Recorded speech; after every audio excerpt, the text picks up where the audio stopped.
ജോയ്സ് ടിവിയിലേക്ക് ഏവരെയും സ്വാഗതം ചെയ്യുന്നു. ഞങ്ങളുടെ കഴിഞ്ഞ വീഡിയോകൾ നിങ്ങൾ കാണുകയും കേൾക്കുകയും ഞങ്ങളുടെ ഈ ചാനലിനെ സബ്സ്ക്രൈബ് ചെയ്ത് സപ്പോർട്ട് ചെയ്യുകയും ചെയ്യുന്നതിന് ഹൃദയം നിറഞ്ഞ നന്ദിയും സ്നേഹവും ഞങ്ങൾ അറിയിക്കുന്നു. ഞങ്ങളുടെ കഴിഞ്ഞ വീഡിയോകൾ നിങ്ങൾ കാണുവാൻ ആഗ്രഹിക്കുന്നുവെങ്കിൽ മുകളിൽ കാണുന്ന ഐ ബട്ടണിൽ ക്ലിക്ക് ചെയ്യുക. ഇന്ന് നമ്മളോടൊപ്പം കടന്നു വന്നിരിക്കുന്നത് ഫേബ ആൻഡ് തോമസ് ആണ്. പ്രിയ പൈതലിനെ ജോയ്സ് ടിവിയിലേക്ക് ഞങ്ങൾ ഹാർദവമായി സ്വാഗതം ചെയ്യുന്നു. Thank you. മോളെ, എന്തൊക്കെയുണ്ട് വിശേഷങ്ങള്? ദൈവകൃപയാൽ സന്തോഷമായിരിക്കുന്നു ആന്റി. ഓക്കെ മോളെ എവിടുന്നാണ് ജോയിൻ ചെയ്തിരിക്കുന്നത്? വീട്ടിലെ ആരൊക്കെയുണ്ടെന്ന് സ്വയം ഒന്ന് പരിചയപ്പെടുത്തിയാണ് നമ്മുടെ പ്രേക്ഷകരുടെ അറിവിന് വേണ്ടി. ഓക്കെ, എൻ്റെ പേര് ഫേബ ആൻഡ് തോമസ്. എൻ്റെ വീട് ആലപ്പുഴ ജില്ലയിലെ തലവടിയാണ്. പക്ഷെ ആലപ്പുഴയിൽ 2 തലവടിയുണ്ട്. എൻ്റെ വീട് തിരുവല്ലായ്ക്കടുത്തുള്ള തലവടിയാണ്. ഇവിടെ ഞങ്ങള് അമ്മ ചർച്ചിൽ പോകുന്നത് തലവടി ദേവസഭ ചർച്ച് ഓഫ് ഗോഡിലാണ്. ഞാൻ പക്ഷെ ഓൺലൈനായിട്ട് assembly of redeemed brother chase ജോസഫിന്റെ ചർച്ച എലങ്കുളം ചർച്ചയാണ് ഞാൻ അറ്റൻഡ് ചെയ്യുന്നത്. എന്റെ വീട്ടില് എന്റെ പാരന്റ്സ് ഉണ്ട്. എന്റെ അപ്പ, അമ്മ, ഞാൻ ഒറ്റ മോളാണ്. അനുഗ്രഹിക്കപ്പെട്ട സാക്ഷ്യത്തിലേക്ക് കടന്നു പോകുന്നതിന് മുന്നമേ നമുക്ക് ഒരു മിനിറ്റ് ദൈവത്തിൽ നിന്ന് പ്രാർത്ഥന. പരിശുദ്ധ കർത്താവേ, നന്ദി നിറഞ്ഞ പ്രിയത്തോടെ ഞങ്ങൾ അങ്ങേ സ്തുതിക്കുന്ന അങ്ങയുടെ സന്നിധിയിൽ കടന്നു വരുന്നു. പ്രിയ പൈതലുമായി പേമയുമായി കടന്നു വരുന്നു കർത്താവേ. ഹല്ലേലൂയ. പ്രിയ പൈതലിന്റെ സാക്ഷ്യം ഹല്ലേലൂയ അനേക ജീവിതങ്ങൾക്ക് ആശ്വാസവും വിടുതലുമായി മാറുവാൻ കർത്താവ് സഹായിച്ചാട്ട് അവിടെ അതിനായി ബലപ്പെടുത്തിയാണ്. യേശുവിന്റെ നാമത്തിൽ തന്നെ ആമേൻ. ദേവാ സാക്ഷ്യം ഷെയർ ചെയ്താൽ. Okay, praise lord. ആദ്യമേ തന്നെ എന്നെ ഈ ജോയ്സ് ടിവിയിലേക്ക് ഇൻവൈറ്റ് ചെയ്ത പ്രിയ ജോയ്സ് ആന്റി, ഇതിന് പുറകിൽ പ്രവർത്തിക്കുന്ന എല്ലാ പ്രിയപ്പെട്ടവർക്കും എന്നെ താങ്ക് യു. ആൻഡ് ഇതെന്നെ കേൾക്കുന്ന എന്റെ ടെസ്റ്റിമണി കേൾക്കുന്ന എല്ലാ പ്രിയപ്പെട്ടവർക്കും യേശുക്രിസ്തുവിന്റെ നാമത്തിൽ എന്റെ സ്നേഹവന്ദനങ്ങള്. ഞാൻ തുടക്കത്തിൽ തന്നെ ഇൻട്രൊഡ്യൂസ് ചെയ്തതുപോലെ എന്റെ പേര് ഫേബ ആൻഡ് തോമസ്. എന്റെ വീട് തലവടിയാണ്. ഞാൻ എന്റെ മാതാപിതാക്കൾക്ക് ഏക മകളാണ്. എന്റെ മാതാവാണ് ആദ്യമായി വിശ്വാസത്തിലേക്ക് ഒരു താല്പര്യം കാണിച്ചത്. അമ്മ POC ബൈബിൾ വായിക്കുകയും ആ ബൈബിളിലൂടെ സ്നാനം അനിവാര്യമാണെന്ന് തിരിച്ചറിയുകയും ചെയ്ത ഒരാളാണ്. അപ്പം അന്ന് അമ്മയ്ക്ക് രക്ഷിക്കപ്പെട്ടു. പക്ഷെ അമ്മയ്ക്ക് സ്നാനപ്പെടുവാൻ അമ്മയ്ക്ക് സാധിച്ചില്ല. കാരണം അമ്മയുടെ ഒരു സഹോദരനും അമ്മയുടെ ഒരു അച്ഛനും ഒക്കെ അതിന് ഭയങ്കര എതിരായിരുന്നു. പക്ഷെ അമ്മ പ്രാർത്ഥിക്കുകയും അതിൻ ഫലമായി എൻ്റെ പിതാവ് കല്യാണം കഴിച്ച് മാർത്തോമാ സഭയിലേക്കാണ് അമ്മ വന്നത്. അവിടെ അമ്മ നല്ലൊരു ആക്റ്റീവ് മെമ്പർ ആയിരുന്നു. പക്ഷെ അമ്മയുടെ ഉള്ളിൽ സ്നാനപ്പെടണം എന്നുള്ള അധികമായ ആഗ്രഹം അമ്മയെ വല്ലാതെ ഭരിച്ചിരുന്നു. അപ്പം വിവാഹശേഷം അമ്മയ്ക്കൊരു തലമുറ ഉണ്ടാവുന്നില്ലായിരുന്നു. ഏതൊരു സ്ത്രീ ആഗ്രഹിക്കുന്ന പോലെ അമ്മയ്ക്ക് ഒരു ആഗ്രഹമായിരുന്നു ഒരു കുഞ്ഞ് വേണമെന്ന്. പക്ഷേ ഹോസ്പിറ്റലിൽ ഡോക്ടറെ കാണിച്ചപ്പോൾ ഡോക്ടർ പറഞ്ഞത് എന്റെ പിതാവിൽ നിന്നൊരു കുഞ്ഞിനെ ലഭിക്കുക എന്ന് പറയുന്നത് വളരെ ബുദ്ധിമുട്ടാണ്. കാരണം അപ്പയ്ക്ക് കൗണ്ട് തീരെ കുറവാണ് എന്നാണ് ഡോക്ടേഴ്സ് പറഞ്ഞത്. അപ്പം അമ്മയാണെങ്കിൽ അതിലൊന്നും പതറാതെ 2 വർഷം അമ്മ എഴുതി വെച്ചു പ്രാർത്ഥിച്ചു, എനിക്ക് ഫിബ എന്നൊരു മോള് വേണം. ഊനമില്ലാത്ത, അമ്മയ്ക്ക് ഭാരത്തിനല്ലാത്ത, ദൈവനാമം മഹത്വപ്പെടുന്നമാറുള്ള ഒരു കുഞ്ഞിനെ അമ്മയ്ക്ക് വേണം എന്ന് എഴുതി വെച്ച് പ്രാർത്ഥിച്ചതിന്റെ ഫലമായി 2 വർഷത്തിന് ശേഷമാണ് ഞാൻ ജനിക്കുന്നത്. ഞാൻ ജനിച്ചപ്പോൾ ഞാൻ ആരോഗ്യമുള്ളൊരു പൈതലായിരുന്നു. എനിക്ക് അമ്മ എനിക്ക് ജന്മം തരുമ്പോൾ അമ്മയ്ക്ക് വയസ്സ് 41. ആ 41ാമത്തെ വയസ്സിൽ നോർമലി ഒരു കുഞ്ഞിനെ ഡെലിവറി ചെയ്യുക, അതും ഒരു മെഡിക്കൽ ഒരു കാര്യമില്ലാതെ, ട്രീറ്റ്മെന്റ്സ് ഒന്നുമില്ലാതെ, വെറും പ്രാർത്ഥന കൊണ്ട് മാത്രം, പ്രാർത്ഥനയുടെ മറുപടിയാണ് ഞാൻ. സ്തോത്രം. അപ്പം കർത്താവിനൊരു പദ്ധതി ഉണ്ടായിരുന്നു എന്നെ കുറിച്ച്. അത് ഭൂമി ഉണ്ടാക്കുന്നതിന് മുമ്പേ, ഞാൻ എൻ്റെ അമ്മയുടെ ഉദരത്തിൽ പിന്നാഹാരമാകുന്നതിന് മുമ്പേ തന്നെ എന്നെപ്പറ്റി ഫേബ എന്നെപ്പറ്റി ഒരു താല്പര്യം, ഒരു പ്ലാൻ അപ്പനുണ്ടായിരുന്നു. എനിക്ക് ഫേബ എന്നുള്ളൊരു പേര് ഇഷ്ടമല്ലായിരുന്നു. ഞാൻ എപ്പോഴും അമ്മയോട് ചോദിക്കുമായിരുന്നു, ബൈബിൾ എത്രയോ അനുഗ്രഹിക്കപ്പെട്ട പേരുണ്ട്, ഹെപ്സിബ, എസ്തർ, റൂത്ത്, ആബിഗേൽ, എന്തിനാ അമ്മ ഈ ഫേബ എന്നുള്ള പേരെടുത്തത്? ഇതെന്ത് കോമൺ നെയിമാ എന്ന് പറയും. അപ്പം എൻ്റെ ഫേബ ആൻഡ് തോമസിൽ എപ്പോഴും ആരെങ്കിലും എന്നോട് പേര് ചോദിച്ചാൽ ഞാൻ ആന്നേ പറയുള്ളൂ, ഈ ഫേബ ഞാൻ പറയില്ല. പക്ഷെ പിന്നീട് ഒരിക്കൽ എന്നോട് സ്വർഗത്തിലെ എൻ്റെ അപ്പൻ ചോദിച്ചു, ഞാൻ നിനക്ക് തന്ന പേരിനോട് നിനക്ക് എന്താ എന്താ ഇത്ര ഇഷ്ടക്കേട്, കുഞ്ഞുമോളല്ല നിനക്ക് ആ പേര് തന്നെ, ഞാനാ നിനക്ക് ആ പേര് തന്നെ എന്ന്. അപ്പം എനിക്ക് മനസ്സിലായി എന്റെ പേരിന് പോലും എന്റെ അപ്പന്റെ ഇൻവോൾവ്മെന്റ്, എന്റെ അപ്പൻ ആഗ്രഹിച്ച പോലെയാണ് എന്റെ പേര് പോലും, അപ്പനാണ് എന്റെ പേര് പോലും ഇട്ടത് എന്നുള്ള ആ ഒരു സന്തോഷം എനിക്ക് വളരെ അധികമായിരുന്നു. ഞാൻ ജനിച്ച ശേഷം ഞാൻ ഒറ്റക്കുട്ടിയാണ്. എൻ്റെ ജനനം ബാല്യം എല്ലാം ഭയങ്കര അനുഗ്രഹപ്രദമായിരുന്നു. എൻ്റെ അമ്മയ്ക്ക് ഒറ്റ നിർബന്ധമേ ഉള്ളായിരുന്നു, എനിക്ക് പ്രാർത്ഥനാ ജീവിതം വേണം, വേദപുസ്തകം വായിക്കണം, വാക്യങ്ങൾ കാണാൻ പഠിക്കണം. സ്കൂളിൽ ടീച്ചർ എന്നെ വഴക്ക് പറഞ്ഞാലും അമ്മയ്ക്ക് കുഴപ്പമില്ലായിരുന്നു. പക്ഷേ പ്രാർത്ഥന മർത്തോമയിലായിരിക്കുമ്പോഴും പെന്തക്കോസ്തിൽ വന്ന ശേഷമോ അച്ഛനോ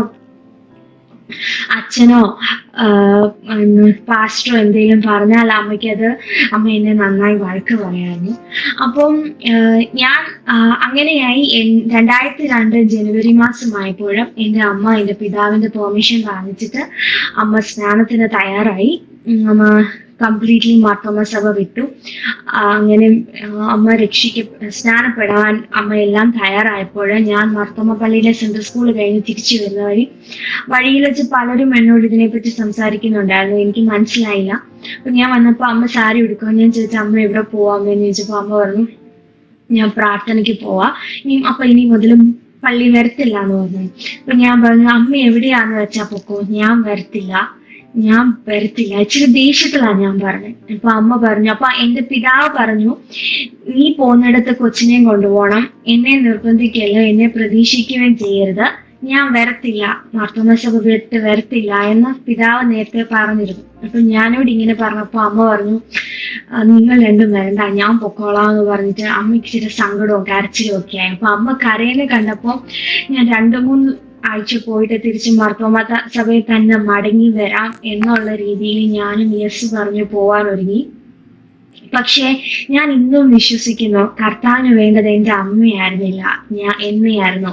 കാരണം അന്ന് ഞാൻ എടുത്ത ആ ഒരു തീരുമാനമാണ് എൻ്റെ ജീവിതത്തിലെ ഏറ്റവും അനുഗ്രഹിക്കപ്പെട്ട തീരുമാനം. പിന്നെ ജീവിതത്തിൽ പല തീരുമാനങ്ങളും തെറ്റിപ്പോയെങ്കിൽ പോലും ഈ ഒരു തീരുമാനമായിരുന്നു ഏറ്റവും അനുഗ്രഹിക്കപ്പെട്ട ഒരു തീരുമാനം. അങ്ങനെ ഞാൻ പെന്തക്കോസ്തിലായി. വളരെ പെട്ടെന്ന് ഞാൻ ആ ഒരു വിശ്വാസം എനിക്ക് ഒത്തിരി എന്നെ പഠിപ്പിച്ചു. അങ്ങനെ ഞാനും അമ്മയും പെന്തക്കോസ്തിലെ പിതാവ് മാർത്തോമയിലായിരുന്നു. അങ്ങനെ മുന്നോട്ട് പോയപ്പോഴും പുറമേ നിന്നൊരു ആള് നോക്കുമ്പോൾ എൻ്റെ ജീവിതം വളരെ സന്തോഷകരമായ ജീവിതമായിരുന്നു. കാരണം ഒറ്റ മകള്, പിതാവ് ഗൾഫില്, എല്ലാം ഉണ്ട് വീട്ടില്, എന്തുകൊണ്ടും സന്തോഷവും സമാധാനവും നിറഞ്ഞൊരു വീട് പൈതല്. പക്ഷെ എൻ്റെ ഉള്ളില് ഞാനൊരു ഒറ്റപ്പെടലുണ്ടായിരുന്നു എനിക്ക്. കാരണം എനിക്കൊരു സഹോദരനോ, എൻ്റെ പിതാവ് ഗൾഫിലായതുകൊണ്ട് 2 വർഷം കൂടുമ്പോൾ 2 മാസമേ വരത്തുള്ളൂ. അപ്പം എനിക്ക് ആ ഒരു പിതാവിന്റെ കെയറോ ഒക്കെ എനിക്ക് വളരെ ലിമിറ്റഡ് ആയിരുന്നു. എനിക്ക് ഫ്രണ്ട്സ് ഇല്ല. എൻ്റെ ഏരിയയിലെല്ലാം പ്രായം ഉള്ളവരാ, എൻ്റെ പ്രായത്തിൽ ആരുമില്ല. അപ്പൊ ആ ഒറ്റപ്പെടല്, കസിൻസ് ആരുമില്ലാത്തൊരു ഏകാന്തമായ ഒരു ജീവിതമായിരുന്നു എനിക്ക്. അങ്ങനെയായപ്പോ എൻ്റെ അമ്മയാണ് പറഞ്ഞത്, നീ യേശുപ്പച്ചനോട് നീ സംസാരിക്കുക, കർത്താവിന് നല്ല അപ്പനാവാനും ഫ്രണ്ട് ആകാനും സഹോദരനാകാനും നല്ല കമ്പാനിയൻ ആകാനും സാധിക്കും, നീ അപ്പയെ കൂട്ടുപിടിക്കാൻ പറഞ്ഞു. അപ്പം ഈ അമ്മമാർക്ക് ഒരു സ്വഭാവം ഉണ്ടല്ലോ, എല്ലാം പറഞ്ഞു തരും, പക്ഷെ അത് പകുതി കാര്യമേ പറയത്തുള്ളൂ, ബാക്കി എന്താണെന്ന് പറയത്തില്ല. അപ്പൊ എങ്ങനെയാ കൂട്ടുപിടിക്കേണ്ടതെന്നൊന്നും എന്നോട് പറഞ്ഞില്ല, കൂട്ടുപിടിക്കൂ എന്ന് മാത്രമേ പറഞ്ഞുള്ളൂ. അപ്പൊ ഞാനാണെങ്കിൽ എന്തോ ചെയ്യണം എനിക്കറിയില്ലല്ലോ. അപ്പൊ എൻ്റെ അമ്മ എന്നും 3 മണിയാകുമ്പോ എഴുന്നേറ്റ് പ്രാർത്ഥിക്കും. അപ്പൊ എൻ്റെ ആ കുഞ്ഞു പ്രായത്തിലെ എൻ്റെ ചിന്ത വെച്ചിട്ട് ഞാൻ ചിന്തിച്ചു, ആദ്യം യേശുപ്പച്ചനോട് ആരാണോ ചെന്ന് വർത്താനം പറയുന്നത് ആ ആളോടായിരിക്കും കർത്താവ് പെട്ടെന്ന് സ്നേഹിക്കുകയും വർത്താനം പറയുകയും ചെയ്യാം. അപ്പൊ അമ്മ എണീക്കുന്നതിന് മുമ്പ് എനിക്ക് ചെന്ന് അപ്പനോട് സംസാരിക്കണം എന്ന്. അങ്ങനെ 1 മണി എന്നുള്ളൊരു സമയം വെച്ചു. ഇന്ന് വരെയും ഒരു അലാറം വെച്ച് ഞാൻ എഴുന്നേറ്റിട്ടില്ല, അപ്പനാണ് എന്നെ ഉണർത്തുന്നത്. അപ്പൊ 1 മണിയാകുമ്പോൾ ഞാൻ എഴുന്നേക്കും, അല്ലെങ്കിൽ ചിലപ്പോൾ അതുവരെയും ഞാൻ ഉണർന്നിരിക്കും, പഠിക്കുക എന്തെങ്കിലും ചെയ്യുമായിരിക്കും. അപ്പം 1 മണിയാകുമ്പം ഞാൻ ആദ്യമൊക്കെ റേഡിയോ പോലെയായിരുന്നു. ഞാൻ പറഞ്ഞുകൊണ്ടേയിരിക്കും, എനിക്ക് ഒരു ശബ്ദമോ ഒന്നും എനിക്ക് കേൾക്കത്തില്ലായിരുന്നു. അത് തന്നെയല്ല, ഞാൻ പ്രതീക്ഷിച്ചത് ഒരു വലിയ ഇടിമുഴക്കം, ഒരു പെരുവെള്ളത്തിന്റെ ഇരച്ചിലോ, ഒരു ഭൂകമ്പത്തിന്റെ ശബ്ദം, ഇതൊക്കെയായിരുന്നു ഞാൻ എക്സ്പെക്ട് ചെയ്തുകൊണ്ടിരുന്നത്. പക്ഷേ ഒരു ദിവസം നടക്കുന്ന കാര്യങ്ങളെല്ലാം അപ്പേ എന്ന് പറഞ്ഞിട്ട് ഞാൻ ആഗ്രഹിച്ചത് ഒരു ഒരു കർത്താവ്, ഗോഡ് ആൻഡ് ഡിസൈപ്പിൾ എന്നുള്ളതിനേക്കാൾ ഉപരി ഒരു അപ്പൻ മകൾ ബന്ധം, അല്ലെങ്കിൽ ഒരു ഫ്രണ്ട്, അല്ലെങ്കിൽ ഒരു ബ്രദർ ആൻഡ് സിസ്റ്റർ റിലേഷൻഷിപ്പ് ആണ് ഞാൻ അപ്പനിൽ നിന്ന് ആഗ്രഹിച്ചത്. അതുകൊണ്ട് ഞാൻ എല്ലാ കാര്യവും, എനിക്കറിയാം അപ്പൻ എല്ലാം അറിയാം എൻ്റെ ഒരു ദിവസത്തെ കുറിച്ചെന്ന്. പക്ഷെ എങ്കിലും ഞാൻ എല്ലാം 1 by 1 പറയാൻ തുടങ്ങി. ആദ്യം ഒന്നും ഒരു അനക്കമില്ലായിരുന്നു. പക്ഷെ പിന്നെ ഒരു മന്ദമായ ശബ്ദം, ഹൃദയത്തെ ആശ്വസിപ്പിക്കുന്ന രീതിയിലുള്ള ശബ്ദം, കൊച്ചേ, കുഞ്ഞേ എന്നൊക്കെയുള്ള ശബ്ദം ഞാൻ കേൾക്കാൻ തുടങ്ങി. അതെന്നെ ഭയങ്കരമായിട്ട് ആശ്വസിപ്പിച്ചു കേട്ടോ. അതൊരു ഞാൻ ഒട്ടും എക്സ്പെക്ട് ചെയ്യാത്തത്. ഞാൻ ഇപ്പോഴും എൻ്റെ റൈറ്റ് ചെവിയിലായിരുന്നു ഞാൻ അപ്പൻ്റെ സ്വരം കേൾക്കുന്നത്. ആ ഒരു സ്വരം ഞാൻ കേൾക്കാൻ തുടങ്ങി. അങ്ങനെയായി 2004 മെയ് മാസമായി. മെയ് മാസത്തിലും ഞാൻ ഒരു ദിവസം വൈകിട്ട് നിലത്ത് പായിട്ട് ഞാൻ കിടന്നപ്പോൾ എണ്ണീറ്റപ്പോൾ എൻ്റെ തല കറങ്ങാൻ തുടങ്ങി, എനിക്ക് വോമിറ്റിംഗ് വരാൻ തുടങ്ങി, നൂഷ്യസ് ആയി ഞാൻ. എൻ്റെ കഴുത്തിന് നല്ല വേദനയായി, ഒരു ചെറിയ നീർക്കോളം ഉണ്ടായി. അപ്പൊ ഇതെന്താണെന്ന് എനിക്ക് മനസ്സിലായില്ല. അപ്പൊ ഞാൻ അമ്മ കുട്ടിയാ. അപ്പൊ അമ്മയ്ക്കും ഇതെന്താ എന്ന് മനസ്സിലായില്ല. അപ്പൊ അമ്മ എന്നോട് പറഞ്ഞു, ഞാൻ പ്രാർത്ഥിക്കാൻ തുടങ്ങി. ഞങ്ങൾ രണ്ടുപേരും അമ്മ വിചാരിച്ചത് ഇതിന്റെ ഇയർ ബാലൻസിന്റെ പ്രോബ്ലം ആയിരിക്കും എന്ന്. പക്ഷെ ഞങ്ങൾ രണ്ടും പ്രാർത്ഥിക്കാനിരുന്നപ്പോ ഞാനൊരു ദർശനം കണ്ടു. ഞാൻ കഴുത്തിന് താഴോട്ട് തളർന്ന് കിടന്നിട്ട് ഒരു പച്ച ഷീറ്റിൽ തന്നെ പുതപ്പിച്ചിരിക്കുന്നു. എന്നിട്ട് ഡോക്ടർ എൻ്റെ അമ്മയോട് പറഞ്ഞു, തളർന്നു പോയി, ഇനി ഒന്നും ചെയ്യാൻ പറ്റത്തില്ല എന്ന്. ഞാനിത് അമ്മയോട് പറഞ്ഞപ്പോ അമ്മ പറഞ്ഞു, മനുഷ്യനാ ദോഷം ചെയ്യുന്നത്, ദൈവം ദോഷം ചെയ്യത്തില്ല. ഈ പ്രായത്തിൽ നിന്നെ എനിക്ക് തന്നിട്ട് നീ തളർന്നു കിടക്കുവാനല്ല കർത്താവ് എനിക്ക് തന്നത് എന്ന് പറഞ്ഞു. പക്ഷെ ഞാൻ കണ്ണടിക്കുമ്പോ എല്ലാം ഞാൻ ആ ദർശനം കാണുമായിരുന്നു. പിറ്റേന്ന് എൻ്റെ അമ്മ എന്നെ തിരുവല്ല സായിപ്പിന്റെ ആശുപത്രിയിലെ ഡോക്ടറിനെ കൊണ്ട് പീഡിയാട്രീഷ്യനെ കാണിച്ചപ്പോൾ അദ്ദേഹത്തിന് എന്താണെന്ന് മനസ്സിലായില്ല. അദ്ദേഹം സ്പൈന് റെഫർ ചെയ്തു. സ്പൈൻ എൻ്റെ MRI ചെയ്തപ്പോൾ എൻ്റെ സ്പൈനൽ കോഡിനകത്ത് ഒരു സാധനം ഷട്ടിൽ കോർക്ക് പോലെ എന്തോ വളർന്നു വരുന്നു. അപ്പൊ ഡോക്ടർ പറഞ്ഞു, ഇത് കുഴപ്പമില്ല, സാരമില്ല എന്ന് പറഞ്ഞ് അവരത് നിഗ്ലക്ട് ചെയ്തു. അത് ആ കുഞ്ഞല്ലേ, കുഴപ്പമില്ല, അവളെ സ്കൂളിൽ വിട്ടാൽ മതി, അവളങ്ങ് ശരിയായിക്കോളും എന്നുള്ള രീതിയിൽ പറയാൻ തുടങ്ങി. അതിനുശേഷം ഞാൻ വേഗത്തിൽ എൻ്റെ സാക്ഷ്യം പറയാണ്. അതിനുശേഷം ഞാൻ മുന്നോട്ട് പോകുമ്പോൾ എൻ്റെ ഈ ലെഫ്റ്റ് സൈഡിന് പലപ്പോഴും ഒരു വീക്ക്നെസ് ഫീൽ ചെയ്യാൻ തുടങ്ങി. ഞാൻ എന്തെങ്കിലും ഒരു സാധനം എടുത്താൽ ഞാൻ അറിയാതെ തന്നെ എൻ്റെ ലെഫ്റ്റ് കയ്യിൽ നിന്ന് താഴെ പോവുക. ഞാനിപ്പം എവിടെയെങ്കിലും ഇറങ്ങുകയോ അല്ലെങ്കിൽ ഇപ്പം ബസ് ഇറങ്ങുക അല്ലെങ്കിൽ രാവിലെ എഴുന്നേൽക്കുമ്പോൾ ഒക്കെ നമ്മൾ ലെഫ്റ്റ് സൈഡിന് ബലം കൊടുക്കുമ്പോൾ ആ കാൽ എനിക്ക് അവിടെ ഉള്ളതായി പോലും ഫീൽ ചെയ്യത്തില്ല. ഞാൻ മറിഞ്ഞിടിച്ച് വീഴും. ഞാൻ അങ്ങനെ അശ്രദ്ധയുള്ള കുട്ടി അല്ലെങ്കിൽ ശ്രദ്ധിക്കത്തില്ല എന്നുള്ള പേര് വരും. പക്ഷെ എനിക്ക് ഇങ്ങനൊരു കാലോ ഇങ്ങനൊരു കയ്യോ ഉള്ളതായിട്ട് എനിക്ക് ഈ ഒരു വശം ഫീൽ ചെയ്യാത്ത പോലെ ആവാൻ തുടങ്ങി. അതൊന്നും എനിക്ക് മനസ്സിലാവുന്നില്ലെന്ന്. പക്ഷെ ഈ കാലഘട്ടങ്ങളിലൊക്കെ അനേക പ്രവാചകന്മാർ വന്ന് ചർച്ചിൽ ദൈവിക ദൂത് എന്നോട് പറയുമെങ്കിൽ പോലും എന്റെ സ്വർഗത്തിലെ അപ്പൻ എന്റെ മുറിക്കകത്ത് വന്ന് എന്നോട് സംസാരിക്കുമായിരുന്നു. ആദ്യമായി എന്നെ കഷ്ടതയെ കുറിച്ച് പറഞ്ഞത് 6 കഷ്ടങ്ങളിൽ യഹോവ നിന്നെ വിടുവിക്കും, 7ാമത്തേതിൽ തിന്മ നിന്നെ തൊടുകയില്ല എന്നുള്ളതായിരുന്നു. അതിനുശേഷം എന്നെ കഷ്ടം എന്താണെന്നും ഞാൻ കഷ്ടത്തെ എങ്ങനെ ഓവർകം ചെയ്യണമെന്നും കഷ്ടത എങ്ങനെയാണ് നമ്മള് ആ കഷ്ടതയെ നമ്മൾ എങ്ങനെയാ സ്വർഗീയ ആ പിതാവിന്റെ പ്രസൻസ് നമ്മൾ നിലനിർത്തിക്കൊണ്ട് പോകണം. ഇതൊക്കെയായിരുന്നു സ്വർഗത്തിലെ അപ്പൻ എന്നെ പഠിപ്പിച്ചുകൊണ്ടിരുന്നത്. അപ്പൊ ഞാൻ ചോദിക്കായിരുന്നു, അപ്പൻ എനിക്ക് എന്ത് കഷ്ടത വരാനാ? എനിക്ക് കഷ്ടത വരാൻ എനിക്ക് ഒന്നും ഇല്ലല്ലോ എന്ന് ചോദിക്കുമ്പോഴല്ല അപ്പ പറയുന്നത്, കൊച്ചെ നീ ഇത് ഓർത്തുവേ, നീ ഇത് സംഗ്രഹിച്ചുവേ, നീ ഇത് റെക്കോർഡ് ചെയ്യുക എന്ന് മാത്രമേ പറയുള്ളായിരുന്നു. പക്ഷെ എനിക്ക് ചിരി വരുമായിരുന്നു. കാരണം സുഖമായി ജീവിക്കുന്നതിനെ പറ്റി എന്തിനാ ഈ കഷ്ടത കുറിച്ച് പറയുന്നേ എന്നുള്ളൊരു ചിന്ത. പക്ഷെ മുന്നോട്ട് പോയി 2010 ഡിസംബർ ആയപ്പം, ഡിസംബർ 9-ാം തീയതി രാത്രി ഞാൻ കിടക്കുമ്പോൾ എൻ്റെ ലെഫ്റ്റ് സൈഡിൽ ഭയങ്കര വേദനയായിട്ട് ഞാൻ ഉണർന്നു. ഞാൻ വിചാരിച്ച അപ്പൻ എന്നെ പ്രാർത്ഥിക്കാൻ വേണ്ടി ഉണർത്തുവാണ്. പക്ഷെ അന്ന് എനിക്ക് എഴുന്നേക്കാൻ വയ്യാത്ത പോലെ വേദനയായി. ഞാൻ എഴുന്നേറ്റ് ബെഡിൽ ഞാൻ അന്ന് നിലത്താ കിടന്നേ. പക്ഷെ ഞാൻ എഴുന്നേറ്റ് ബെഡിൽ കിടന്നു കഴിഞ്ഞപ്പോഴും എനിക്ക് സഹിക്കാൻ വയ്യാത്ത വേദന. അന്ന് ഞാൻ അപ്പയോട് പറഞ്ഞു, അപ്പ എന്നോട് സംസാരിക്കുക, എനിക്ക് എന്താ സംഭവിക്കുന്നത് എന്ന് എന്നോട് സംസാരിക്കും എന്ന് പറഞ്ഞപ്പോഴോ ഞാൻ എൻ്റെ ലെഫ്റ്റ് ചെവിയില് എല്ലാ പ്രാവശ്യം കർത്താവ് എന്നോട് റൈറ്റ് ചെവിയിൽ സംസാരിക്കുമ്പോൾ അന്ന് ആദ്യമായിട്ട് കർത്താവ് എന്നോട് ലെഫ്റ്റ് ചെവിയിൽ സംസാരിച്ചു, നീ മരിക്കയില്ല, നീ ജീവനോടെ ഇരുന്ന് യഹോവയുടെ പ്രവൃത്തിയെ വർണ്ണിക്കും. എനിക്ക് എന്നെ കേൾക്കുന്നവരോട് എനിക്ക് പറയാനുള്ളത്, നമ്മൾ പലപ്പോഴും നമുക്കൊരു കഷ്ടം വരുമ്പോഴും നമുക്കൊരു ബുദ്ധിമുട്ട് വരുമ്പോഴും നമ്മൾ മനുഷ്യന്റെ മുഖത്തിൽ നോക്കുന്നതിനേക്കാൾ ഉപരി നമ്മൾ കർത്താവ് എന്താ പറയാൻ ആഗ്രഹിക്കുന്നത് എന്ന് നമ്മളൊന്ന് കാതോർത്താണ്ടല്ലോ നമുക്ക് തീർച്ചയായിട്ടും ആ ശബ്ദം കേൾക്കാൻ കഴിയും.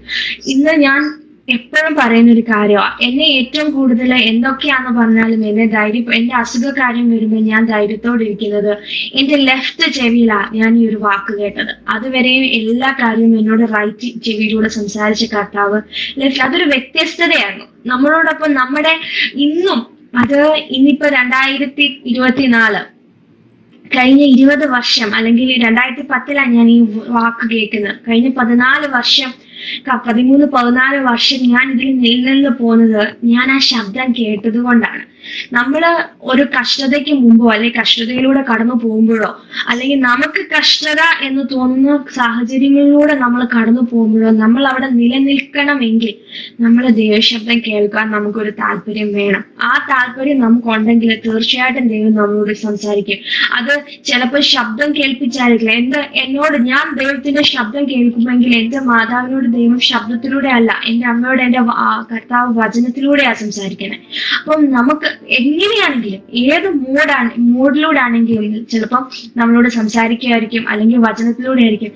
എങ്ങനെയാണെങ്കിലും നമുക്കൊരു സ്ട്രഗിൾ വരുന്നു എന്ന് നമുക്ക് തോന്നുമ്പോൾ അല്ലെങ്കിൽ നമ്മളൊരു സ്ട്രഗിളിലൂടെയാണ് കടന്നു പോകുന്നത് എന്ന് നമുക്ക് തോന്നുവാണെങ്കിൽ തീർച്ചയായിട്ടും നമ്മൾ ആ ദൈവശബ്ദം കേൾക്കാൻ കാത്തിരിക്കണം. അന്ന് മുതല് അന്ന് ഞങ്ങളൊരു ഹോസ്പിറ്റലിൽ പോയി. അപ്പം ഡോക്ടേഴ്സിന് അന്നൊരു പ്രോപ്പർലി ഡയഗ്നോസ് ചെയ്യാൻ പറ്റില്ല. പക്ഷേ എന്റെ ആ ലെഫ്റ്റ് സൈഡിലെ ബുദ്ധിമുട്ട് ഇങ്ങനെ കൂടി വന്നു. അങ്ങനെ ഇരിക്കെ 2013 ജനുവരി മാസം 6-ാം തീയതി തലവടി ദേവസഭയിലെ കൺവെൻഷൻ നടക്കുക. ആ കൺവെൻഷന്റെ ലാസ്റ്റ് ഡേയോ.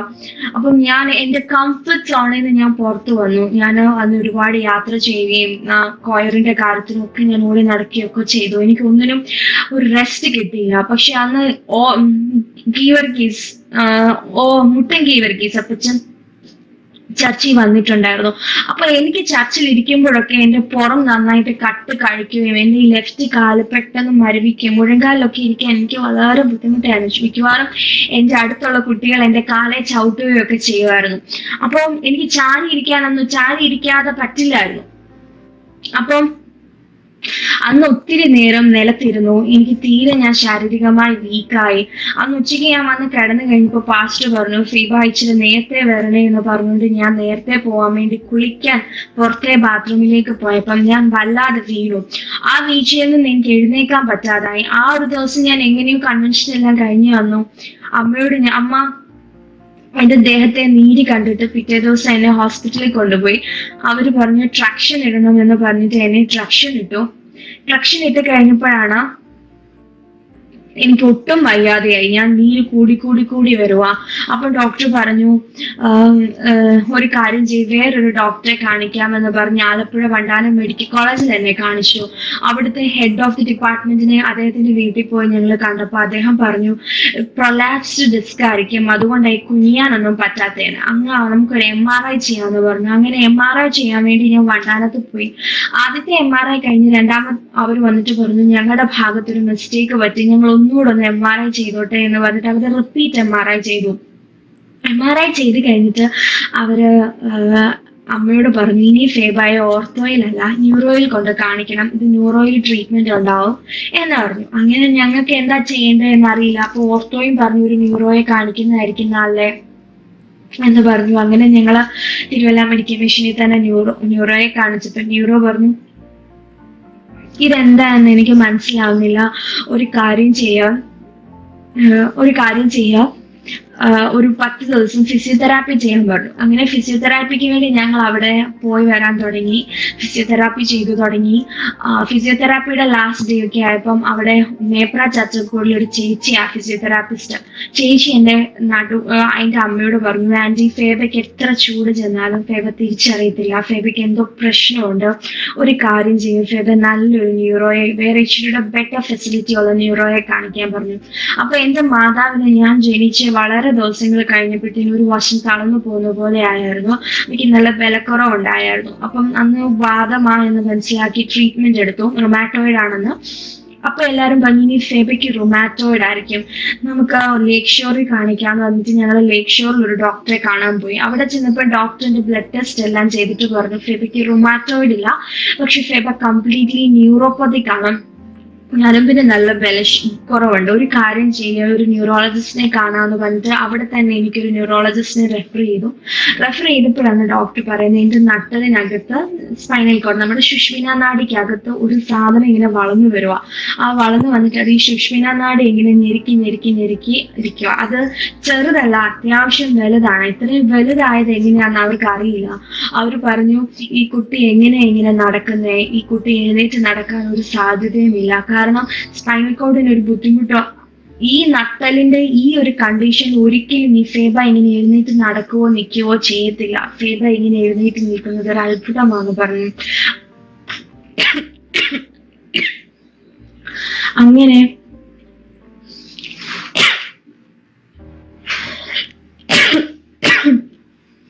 സോറി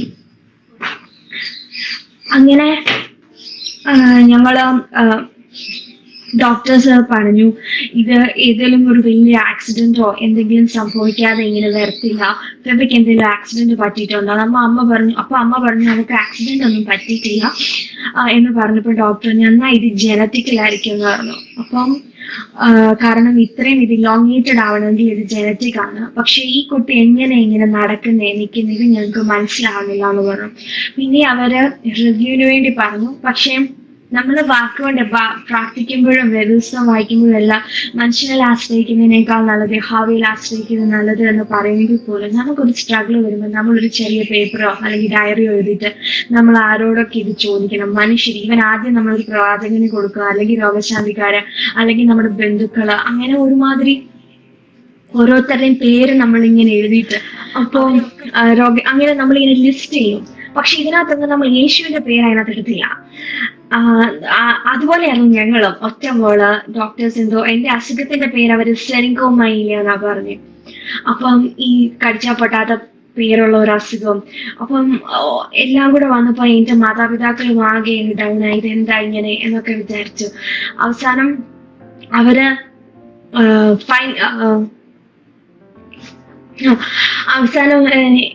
ഞങ്ങള് പല ആശുപത്രിയിൽ കാണാൻ പോയി. ഒരുമാതിരി കേരളത്തിലുള്ള ഒട്ടുമിക്ക എല്ലാ ഹോസ്പിറ്റലുകളും ഞങ്ങൾ കണ്ടു. വൈക്കം ഇന്ത്യ, അമേരിക്കൻ, അമൃത, അങ്ങനെ എല്ലാ ഹോസ്പിറ്റലും, south India, north India, Bombay, Singapore queen Elizabeth hospital, US John Hopkins, അമേരിക്കയിൽ ജോൺ ഹോപ്കിൻസ്, ഇവിടെ എല്ലാം എന്റെ റിപ്പോർട്ട്സ് അയച്ചു കൊടുത്തു.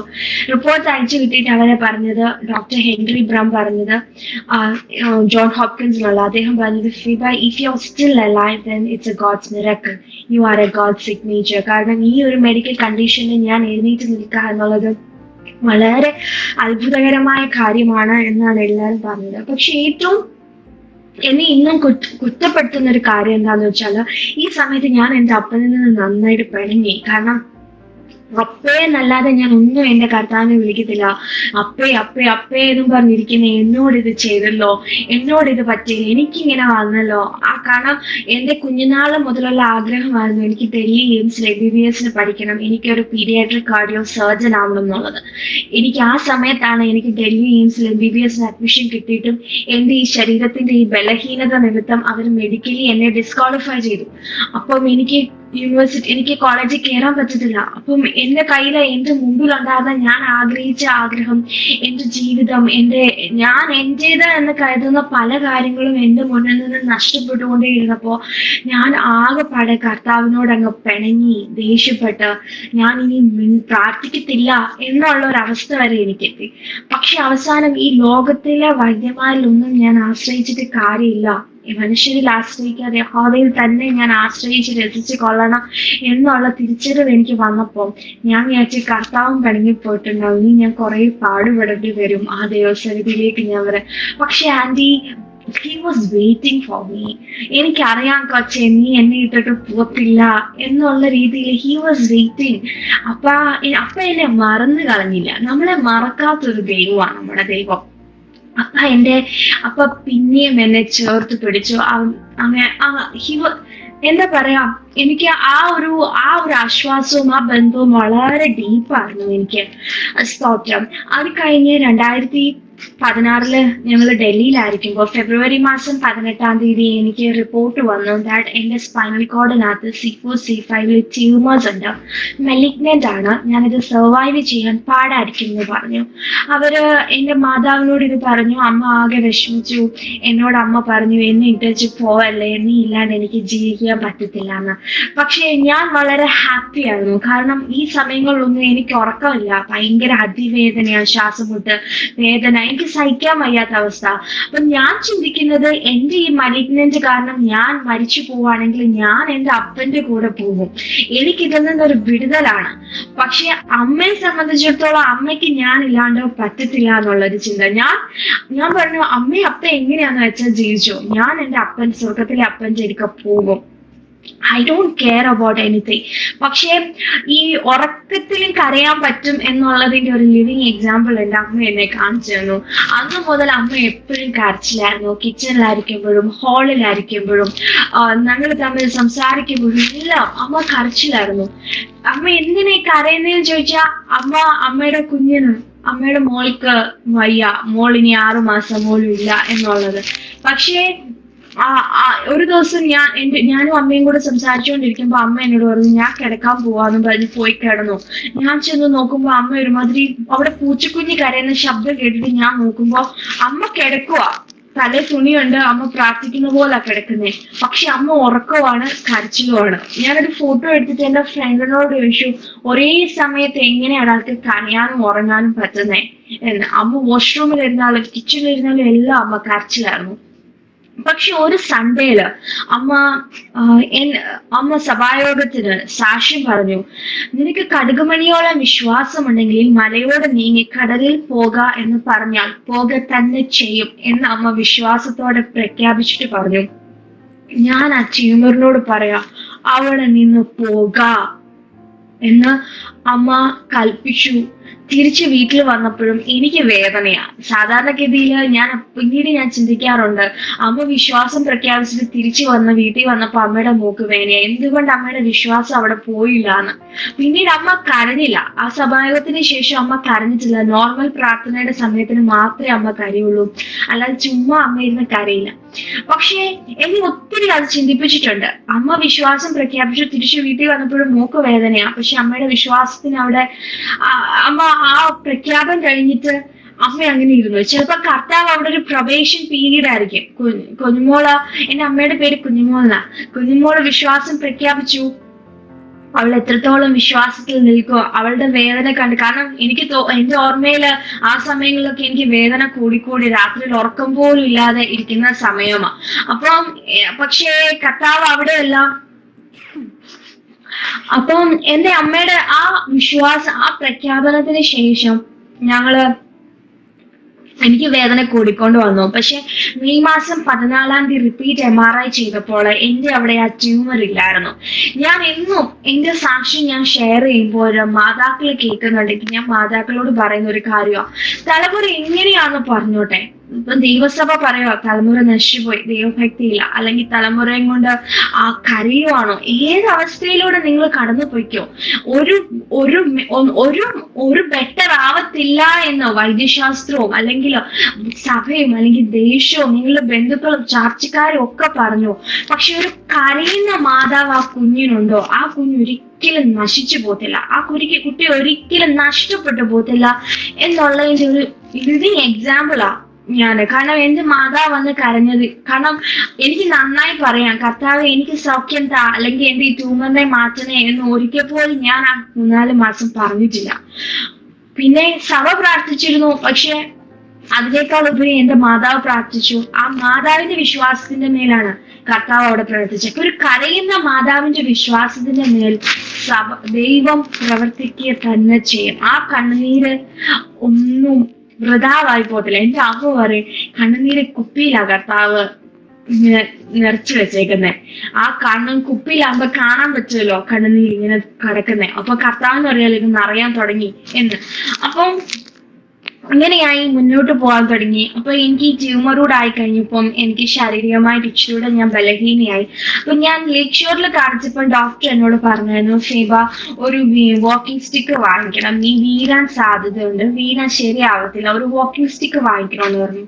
അപ്പൊ ഞാൻ അങ്ങനെ വാക്കിംഗ് സ്റ്റിക്ക് ഉപയോഗിക്കാതെ അമ്മയുടെ കൈ പിടിച്ചുകൊണ്ടായിരുന്നു എല്ലാം ചെയ്യുന്നത്. അമ്മയ്ക്ക് എന്തെങ്കിലും ഞാൻ എന്തെങ്കിലും എന്റെ പഠിക്കാൻ പോകുമ്പോൾ എന്റെ ഫ്രണ്ട്സ് ആണെങ്കിൽ ആരെങ്കിലും വന്ന് എന്നെ കൊണ്ടുപോകും, അവരുടെ കൈ പിടിച്ചുകൊണ്ട് പോകും. പിന്നെ എനിക്കൊരു കാലം കൂടെ ഉണ്ടായിരുന്നു. ഇങ്ങനെയായിരുന്നു ഞാൻ പോകുന്നത്.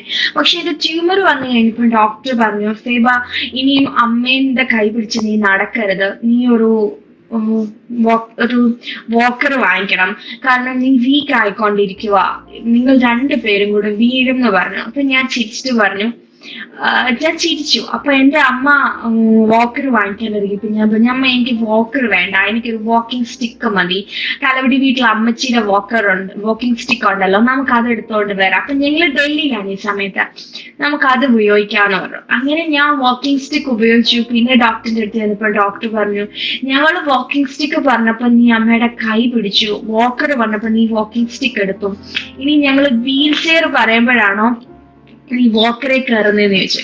അപ്പൊ ഞാൻ പറഞ്ഞില്ലേ ഡോക്ടറെ, ഞാൻ വീൽ ചെയറെ കയറത്തില്ല, കാരണം ഞാൻ വീൽ ചെയറിൽ കയറുന്നതിന് മുമ്പ് കർത്താവിന് 3 ഓപ്ഷൻസ് ഉണ്ട്. ഒന്നെങ്കിൽ ഫേബയെ പൂർണ്ണമായി സൗഖ്യമാക്കുക, അല്ലെങ്കിൽ ഫേബയുടെ പ്രാണനെ എടുക്കുക, ഇതല്ലെങ്കിൽ കർത്താവ് തന്റെ സഭയെ ചേർക്കുമ്പോൾ ഫേബയും ചേർത്തുക. ഇത്രയും 3 അടിപൊളി ചോയ്സ് കർത്താവിനുള്ളപ്പോൾ 4ാമത്തെ ചോയ്സായ ഫേബനെ വീൽ ചെയറെ കയറ്റുക എന്നുള്ള ഒരു ഓപ്ഷൻ കർത്താവ് എടുക്കില്ല എന്ന് ഞാൻ പറഞ്ഞു. അന്ന് ഞാനത് പറയാൻ ഉണ്ടായിരുന്ന എന്റെ വിശ്വാസത്തിന് ട്രിഗർ ചെയ്ത കാര്യം എന്താന്ന് വെച്ചാല്, എന്റെ അമ്മ എഴുതി വെച്ച് പ്രാർത്ഥിച്ചപ്പോ ഊനമില്ലാത്ത ഭാരത്തിനല്ലാത്ത ഒരു കുഞ്ഞിനെ എനിക്ക് തരണം എന്നാണ് അമ്മ പ്രാർത്ഥിച്ചത്. കാരണം അമ്മ ആ 41ാമത്തെ വയസ്സിൽ നാച്ചുറലി കൺസീവ് ചെയ്ത് ഒരു ജനറ്റിക്കലി ഡിസേബിൾ അല്ലാത്ത ഒരു കുട്ടിയെ കിട്ടുക എന്ന് പറയുന്നത് ആ കാലത്ത് ഭയങ്കര അതൊരു ഇമ്പോസിബിൾ ആയിട്ടുള്ള ഒരു കാര്യമാണ്. അപ്പൊ അമ്മ ആ ഒരു ആസ്പെക്റ്റിലാ പ്രാർത്ഥിച്ചതെങ്കിൽ പോലും ഊനമില്ലാത്ത എനിക്ക് ഭാരത്തിനല്ലാത്തൊരു കുഞ്ഞിനെ തരലെന്ന് പറയുമ്പോൾ ഞാൻ വീൽ ചെയറിൽ കയറിയാൽ എന്റെ മാതാവിന് ഞാൻ ഒരു ഭാരമാകും. അപ്പൊ അത് ആ പ്രാർത്ഥനയുടെ മറുപടി ആവത്തില്ല. കാരണം ഞാൻ വീൽ ചെയറിൽ കയറി എന്റെ മാതാവിന് ഭാരമായ അമ്മ ഭാരമാവല്ലേ എന്ന് പ്രാർത്ഥിച്ച കാര്യം അമ്മയ്ക്ക് ഭാരമായി. അപ്പം എനിക്ക് അതൊരു ഉറപ്പായിരുന്നു, ഞാൻ ഒരിക്കലും എന്റെ അമ്മയ്ക്ക് ഭാരമാവത്തില്ല. പക്ഷെ ഇനി ഞാൻ പറയുന്ന ഒരു കാര്യം എന്റെ ഒരു ചിന്താഗതിയാണ്. അതായത് നമ്മൾ എപ്പോഴും ഒരു കാര്യം വിശ്വാസത്തോടെ പ്രഖ്യാപിച്ചു കഴിയുമ്പം നമ്മൾ വിചാരിക്കുന്ന ഒരു കാര്യമുണ്ട്, ഞാൻ വിശ്വാസം പ്രഖ്യാപിച്ചു, ഇതെന്റെ വിടുതലാണ്, ഞാൻ ഇനിയും കർത്താവ് നാളെ തന്നെ ഇതിന്റെ മുകളിൽ പ്രവർത്തിച്ചൊരു വൻ വിടുതൽ എനിക്കൊരു വൻ വിജയം എനിക്ക് തരും, ഇങ്ങനെയാണ് നമ്മൾ വിശ്വസിക്കുന്നത്. പക്ഷെ ഇനി എന്റെ അനുഭവത്തിൽ നിന്ന് ഞാൻ മനസ്സിലാക്കിയ ഒരു കാര്യം, നമ്മൾ ഒരു കാര്യം പഠിച്ചു കഴിഞ്ഞു കഴിയുമ്പോൾ പിറ്റേന്ന് ഒരു എക്സാമിനേഷൻ ഉണ്ടാവും അല്ലെ. ആ എക്സാമിനേഷൻ നമുക്ക് പാസ് ആയെങ്കിൽ മാത്രമേ നമ്മൾ അടുത്ത ലെവലിലേക്ക് പോകത്തുള്ളൂ. നമ്മൾ പഠിച്ചു, നമ്മൾ വിശ്വാസം പ്രഖ്യാപിച്ച് നമ്മൾ പഠിച്ചു, നമ്മളൊരു കാര്യം ഞാൻ അന്ന് പ്രഖ്യാപിച്ചു, ഞാൻ ഒരിക്കലും വീഴ്ചയിൽ കയറത്തില്ല. അത് കഴിയുമ്പോൾ കർത്താവോട് ഒരു എക്സാമിനേഷൻ കൊണ്ടുവരും, ഒരു പരീക്ഷ കൊണ്ടുവരും. കാരണം എത്രത്തോളം എന്റെ വിശ്വാസം നിലനിൽക്കും, ഞാൻ എത്രത്തോളം ഈ വിശ്വാസത്തിൽ ഉറച്ചു നിൽക്കും എന്നറിയാൻ വേണ്ടി കർത്താവ് അവിടെ പരീക്ഷ എനിക്ക് കൊണ്ടുവരിക തന്നെ ചെയ്യും. ആ പരീക്ഷണത്തിന്റെ ഭാഗമായി നവംബർ മാസം ഒക്കെ ഒക്ടോബർ മാസം ആയപ്പോഴത്തേനും എന്റെ കാല് ബക്ക് ചെയ്യാൻ തുടങ്ങി. അതായത് മുട്ട് നമ്മളിങ്ങനെ നിവർന്ന് നിൽക്കുമ്പോ ഇങ്ങനെ കിടുക്കോ നടിച്ചു പോകും, ബക്കലിനി. അപ്പൊ എനിക്ക് എഴുന്നേറ്റ് നിൽക്കാൻ ബുദ്ധിമുട്ടായി, ഭയങ്കര വേദനയാ. അപ്പം ഞാനാണെങ്കിൽ ബക്കിൾ ചെയ്യാൻ തുടങ്ങി. അപ്പൊ എനിക്ക് അതിവേദന, എനിക്ക് എഴുന്നേറ്റ് നിൽക്കാൻ വയ്യ, നടക്കാൻ വയ്യ, ഒന്നും. എനിക്ക് എഴുന്നേറ്റ് വാഷ്റൂമിൽ പോലും പോവാൻ വയ്യ, അതുപോലെ വേദന. അപ്പൊ ഞങ്ങളായിരിക്കുന്ന ചർച്ചില് ഒരു ആന്റി ഉണ്ട്, അദ്ദേഹം ഡൽഹി സെന്റ് സ്റ്റീഫൻസിൽ വർക്ക് ചെയ്യുന്നതാ. ആന്റി പറഞ്ഞു, നമുക്ക് ഡോക്ടർ മാത്യു വർഗീസ്, അദ്ദേഹം ഒരു ഫേമസ് ഓർത്തോ ഡോക്ടറാണ്, നമുക്ക് അദ്ദേഹത്തിനെ ഒന്ന് കൺസൾട്ട് ചെയ്യാമെന്ന് പറഞ്ഞു. അങ്ങനെ ഞങ്ങൾ അദ്ദേഹത്തിനെ കാണാൻ ചെന്നു. അദ്ദേഹം എന്നെ കണ്ടിട്ട് പറഞ്ഞു, ഇത് നീ റീപ്ലേസ്മെന്റ് സർജറി ചെയ്യണം, മുട്ടിനകത്ത് ഫ്ലൂയിഡ് എല്ലാം പോയതാ, നമുക്കിതൊന്നും ചെയ്യാൻ പറ്റത്തില്ല എന്ന് പറഞ്ഞു. അപ്പം സാധാരണഗതിയിലെ എനിക്ക് സിറിങ്സ് ഉള്ളത് കൊണ്ട് നമ്മള് പെട്ടെന്ന് ഒരു ഡോക്ടറോട് പറയാം, ഡോക്ടർ എനിക്ക് സിറിങ്സ് ഉണ്ട് എന്ന് പറഞ്ഞാല് അവരും ഇച്ചിരി ഒന്ന് ഹെസിറ്റേറ്റ് ചെയ്യും എന്നെ ഒന്ന് ട്രീറ്റ് ചെയ്യാൻ. അതുകൊണ്ട് ഞാൻ പൊതുവെ പെട്ടെന്ന് പറയത്തില്ല എനിക്ക് സിറിങ്സ് ഉണ്ടെന്ന്. അവരൊന്ന് എക്സാമിൻ ചെയ്ത് ഡയഗ്നോസിസ് ഒക്കെ കഴിയുമ്പോഴേ ഞാൻ പറയത്തുള്ളൂ എനിക്ക് സിറിങ്സ് ഉണ്ട്. അപ്പോഴാണ് അവരും അയ്യോ സിറിങ്സ് ഉണ്ടോ എന്നുള്ള രീതിയിൽ അവരും പിന്നെ എന്റെ മോഡ് ഓഫ് ട്രീറ്റ്മെന്റ് എല്ലാം മാറ്റുള്ളൂ. അപ്പൊ ഞാൻ ഈ ഡോക്ടറിനോട് പറഞ്ഞില്ല. അവസാനം ഡോക്ടർ നീ റീപ്ലേസ്മെന്റ് സർജറിയുടെ കാര്യം പറഞ്ഞുകൊണ്ടിരുന്നപ്പോ ഞാൻ പറഞ്ഞു, sir I have syrinx in my spinal cord എന്ന് പറഞ്ഞു. അപ്പൊ അദ്ദേഹം എഴുതിയതെല്ലാം കട്ട് ചെയ്തിട്ട് പറഞ്ഞു, ഫിബ, നിന്റെ സ്പൈനൽ കോഡ് എന്തുമാത്രം വീക്ക് ആണെന്നുള്ളത് നിന്റെ ബോഡി നിന്നെ കാണിക്കുവാണ് ത്രൂ ദിസ് ബക്ലിംഗ്. ഇതൊന്നും നമുക്ക് ചെയ്യാൻ പറ്റത്തില്ല. ഒരു കാര്യം ചെയ്യുക, ഡൽഹി എയിംസിൽ ഒരു SS ഖാലെ എന്നും പറഞ്ഞൊരു ന്യൂറോ സർജൻ ഉണ്ട്, അദ്ദേഹത്തെ പോയി കണ്ടിട്ട് if he is recommending surgery then go for it, അതിൽ ഹെസിറ്റേറ്റ് ചെയ്യരുത്, നീ സർജറി ചെയ്യണം എന്ന് പറഞ്ഞു. അപ്പൊ ഞാൻ ഇങ്ങനെ ചിരിച്ചു. എന്നിട്ട് ഡോക്ടർ പറഞ്ഞു, ഇനിയും അദ്ദേഹം എന്താണോ പറയുന്നത് അതുവരെ നീ ഒരിക്കലും നിൽക്കരുത്, നിനക്ക് നിൽക്കാൻ പറ്റത്തില്ല, ഇനി മുതൽ നീ ഒരു വീൽ ചെയർ വാങ്ങിക്കണം, ഇനി വീൽ ചെയറെ നിനക്ക് ആക്സസ് ചെയ്യാൻ പറ്റത്തുള്ളൂ എന്ന് പറഞ്ഞു. ഇത് കേട്ടപ്പോ എനിക്ക് ചിരി വന്നു, കാരണം ഐ വാസ് എക്സ്പെക്ടിങ് ദിസ്. എനിക്കറിയാം ഈ ഒരു പരീക്ഷണം എനിക്ക് എന്റെ ജീവിതത്തിൽ വരുന്നു. അപ്പൊ ഞാൻ ചിരിച്ചു. അപ്പൊ ചിരിക്കുന്ന കണ്ടപ്പോ ഡോക്ടർ പറഞ്ഞു, നിനക്ക് എങ്ങനെ ഇങ്ങനെ ചിരിക്കാൻ പറ്റുന്നേ, I know you are going through a lot of pain but you are giving an amazing smile. അപ്പൊ ഞാൻ പിന്നെയും ചിരിച്ചപ്പോൾ ഡോക്ടർ പറഞ്ഞു, ഈ കണ്ടീഷനിൽ എനിക്കൊന്ന് സ്പ്രിങ്ക് ചെയ്യാൻ പോലും പറ്റത്തില്ല, but look at your smile Feba എന്നാണ്. അപ്പൊ ഞാൻ പറഞ്ഞൊരു കാര്യം, ഡോക്ടറെ ക്രിസ്ത്യാനിയായിട്ട് കഷ്ടം അനുഭവിക്കാൻ പറ്റുന്നില്ലെന്ന് പറഞ്ഞിട്ട് കാര്യമില്ല. ക്രിസ്ത്യാനിയാണോ, നമുക്കൊരു കഷ്ടമുണ്ട്. യോബിന്റെ പുസ്തകത്തിൽ നമ്മൾ വായിക്കുന്ന ഒരു വാക്യം, ഒരു വൃക്ഷമായിരുന്നാൽ ആ പ്രത്യാശയുണ്ട്, അതിനെ വെട്ടിയാലും പിന്നെയും പൊട്ടിക്കിളർക്കും, അത് ഇളം കൊമ്പ് വിടാതിരിക്കുകയില്ല, അതിന്റെ വേർ നിലത്ത് പഴകിയാലും അതിന്റെ കുറ്റി മണ്ണിൽ കെട്ടുപോയാലും വെള്ളത്തിന്റെ ഗന്ധം കൊണ്ട് അത് കിളർക്കും, ഒരു കൈ പോലെ തളർവിടും. അപ്പൊ ഇത് വെട്ടുന്നതിന്റെയും പൊട്ടുന്നതിന്റെയും വേദന എനിക്കുള്ളൂ. വെട്ടി പൊട്ടി തളർത്ത് കഴിഞ്ഞാൽ പിന്നെ ഞാൻ അനേകർക്ക് ആശ്വാസവും അനേകർക്ക് ഗുണവുമാകും എന്ന് പറഞ്ഞു.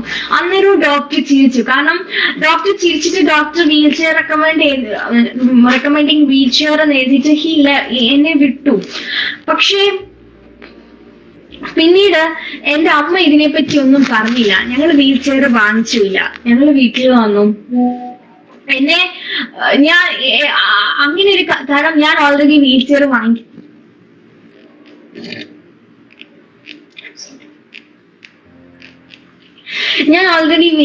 വാങ്ങിക്കത്തില്ല എന്ന് ഓൾറെഡി അമ്മയോട് ഞാൻ പറഞ്ഞിട്ടുള്ളതായതുകൊണ്ട് അമ്മ അതിനെന്നെ നിർബന്ധിക്കത്തില്ല. നമ്മള് ഒരു വിശ്വാസം നമ്മൾ പ്രഖ്യാപിച്ച് കഴിയുമ്പോൾ നമ്മൾ ചഞ്ചലപ്പെട്ടു പോകാനുള്ള സാധ്യത വളരെ കൂടുതലാണ്. അതിന് നമ്മുടെ ഫാമിലിയും ഒരു സപ്പോർട്ട് തരും കേട്ടോ. അത് നമ്മൾ ഒരുമിച്ച് നിൽക്കുമ്പോൾ ആ ഒരു സപ്പോർട്ട് വളരെ ഒരു ഇമ്പോർട്ടൻ്റാ. അപ്പൊ അമ്മ അതിന് നിർബന്ധിച്ചില്ല. ഞങ്ങൾ വീട്ടിൽ വന്നു. അങ്ങനെയായി നവംബർ